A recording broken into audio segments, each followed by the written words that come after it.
இலங்கையில் போதைப்பொருள் சம்பந்தமாக ஜனாதிபதி அனுரகுமார திசாநாயக்க பல்வேறுபட்ட விஷயங்களை சொல்லியிருக்காரு. அவர் சொன்ன முக்கியமான விஷயம், இப்பொழுது சிறைச்சாலைக்கு செல்லும் 64% இளைஞர்கள் இந்த போதைப்பொருள் பாவனையால் ஏற்பட்ட விளைவுகள் காரணமாகத்தான் சிறைச்சாலைக்கு செல்றாங்க. இந்த குற்றங்களின் ஊடாகத்தான் சிறைச்சாலைக்கு செல்றாங்க அப்படின்னு சொல்லியிருக்கிறார். அத்தோடு 1 கிலோ அல்லது 2 கிலோ போதைப் பொருட்கள் 2 கோடி வரைக்கும் விற்பனை செய்கிறது. அந்த அளவு மிகப்பெரிய அளவுல விதவிதமான போதைப் பொருட்கள் எல்லாம் இருக்கு.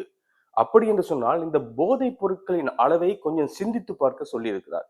800 கிலோ, 500 கிலோ இந்த போதைப் பொருட்கள் பிடிச்சும் இலங்கைக்குள்ள இன்னும் போதைப் பொருள் வந்து கொண்டிருக்கிறது. நாங்க இப்ப பிடிச்சிருக்கிறது கொஞ்சம் தான்.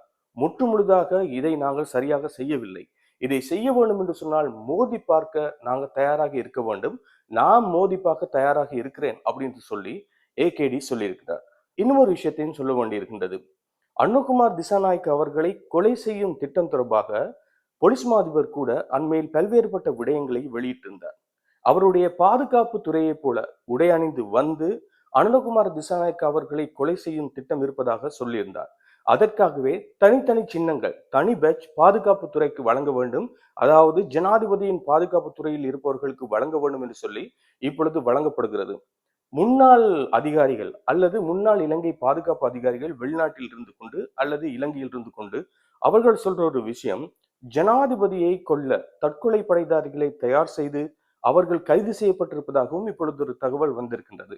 ஆனால் உத்தியோகபூர்வமாக அந்த தகவல் வரவில்லை. இவர்கள் சமூக ஊடகங்களில் பல தளங்களில் சொல்லியிருக்கின்றார்கள், ஊடகவியலாளர்களும் சொல்லியிருக்கின்றார்கள். ஜனாதிபதியின் பாதுகாப்பு இன்னும் அதிகரிக்கப்பட்டிருக்கின்றது. அவரை பாதுகாக்க வேண்டியது எமது பொறுப்பென்ற ஒரு விடயமும் இப்பொழுது அதிகமாக பேசப்படுகிறது.